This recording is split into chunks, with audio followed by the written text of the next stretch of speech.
Now, I'd like to introduce Lydia Kindheart, who is an absolute icon in the raw food world, especially here in Northern California.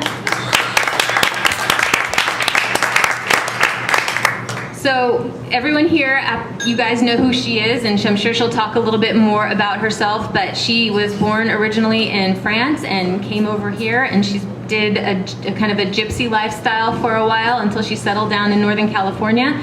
Started doing was doing raw foods pretty much all along the way, but she's got 2 companies, Lydia's Organics and Lydia's LovinFoods, and they're still located in Marin. And she's just going to talk to us tonight about what is health, the relationship between our body ecology and the Earth's ecology.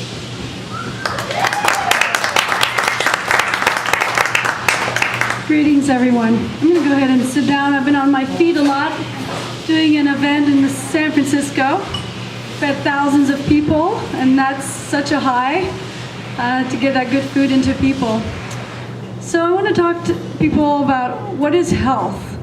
We are inspired by different books, different diets. Which way do we go? What do we do? What do we drink? What do we eat? How do we breathe? How do we stretch? And I'd like to talk about the simple relationship. I think a lot of keys are actually to look at things simply. And what is our relationship to the earth, to the elements? We're actually elemental beings. We're mostly made of water, and water is a carrier of energy. There's been a lot of studies done on that. You can charge water, therefore you can charge the water, take it in. You can charge the water and say prayers and for it to go throughout the earth. So if we connect with our water and look at foods, how are we getting our water? As a society, we're often eating when we need to drink. We need to replenish our fluids. 65% of the elders that ended up in emergency rooms actually are dehydrated. So I encourage you all to increase your fluid intake and pure water without all the flavors and such. We're an addicted culture. I think because of all the imbalances in the world, we try to find that balance through foods because it's an element which is the flesh of the earth, if you wish. And we're looking for that because we've lost many of those aspects that bring us back to the divine. And so here we have water, we have earth. We're made out of the earth, which is our flesh. How do we get that? Through the plants, minerals, our bones. We're literally the earth. We are the earth incarnate. And then we have the fire element, which is, literally a fire is used as a metaphor for transformation. And we have the sun, which is fire, a huge ball of fire, and here is that energy coming onto the earth and charging our food with colors, with chlorophyll. Chlorophyll, as most of you know, is really a very high medicine. I feel like it's our savior. It's the savior of the planet. We look out right now, what do we see mostly? It's chlorophyll. Cleans our air, cleans our water. It's a very high food. That's why people use wheatgrass. So when you eat, a thing to concentrate on is chlorophyll. It really cleans our blood. It's antibacterial. They've done a lot of studies around chlorophyll, whole books. You can do a lot of your own research, but it really rebuilds tissue. Most of us don't have enough oxygen in our system. Just as we're living in this world, we need to do extra things than we used to when we lived simply, because we're bombarded with EMFs. Just sitting in a room like that, there's a lot of things that our bodies have to deal with, our immune system, riding in a car. The stress of the modern world today has a huge impact, which in that regard, I've been studying a lot, like, why are people so addicted to grains? And like, for an example, one time I was like, really clean diet and lots of water, dancing a lot, exercise. I was like really good. And I get really stressed sometimes and I wanted some bread, like heroin, literally, I was like, what is this, And I found out that grains have about 21 different opiates in it. And it's a sedative. So once I understood, then I was like, okay, then I worked with my addiction, right? But, I look at children these days, a lot of them won't eat a lot of vegetables. Some of them do, but they're addicted to grains because they're trying to sedate themselves because the world is so stressful. It's a lot for a child to deal. It's a lot for all of us to deal with what's going on in the world today. We live very unnaturally. So my goal always in my life is, how do I simplify my life? How can I recharge to reconnect to what is really true? We can get caught up in all the world that's been created, which take us away from the simplicity of life. What is really meaningful? Each other, our hearts. How do we relate to each other? How do we honor the earth and have a healthy relationship so we can take care of the earth?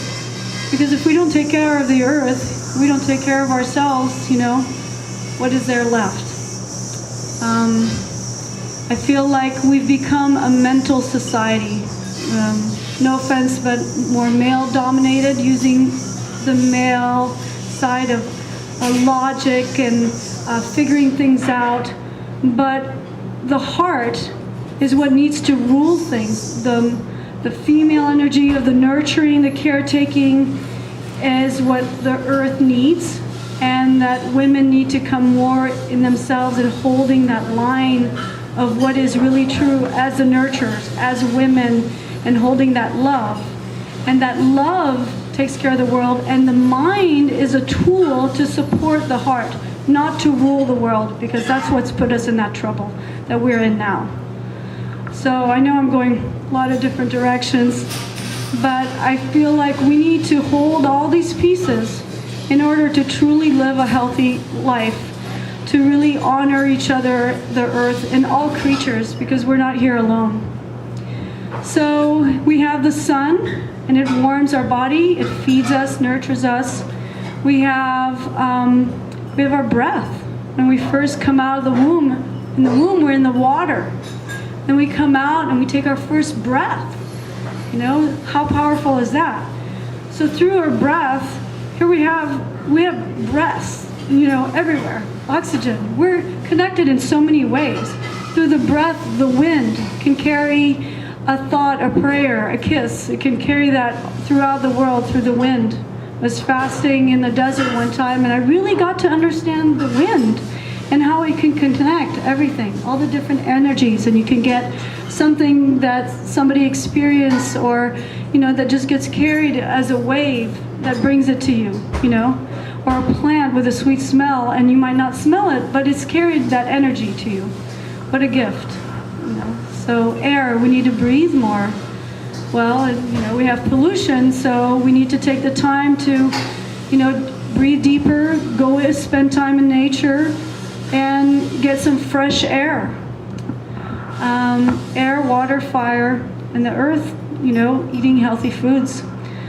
So if we look at ourselves as elements, and we try to bring that aspect into everything we do to be whole beings, it can really be a tool. And if we use our consciousness every moment and realize that every moment we have a choice, what will that choice be? So we have a few responsibilities, I feel like, to educate ourselves so we can make a better choice, because if we're not, we're making this choice, but we can make a better choice through education. So as we educate ourselves and make choices that when you follow the thread, and this is what I'm participating right now, and this is where it comes from. For example, we'll take an extreme. Coca-Cola.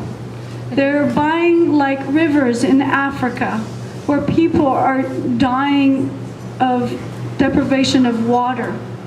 And rivers are being bought to be turned into a soda that has a cost in many ways, and then depletes your body out of water. When you drink a soda, you have to drink about double the amount of water for you to hydrate your body. So if we participate in something like that, look at all the energy that it's carrying,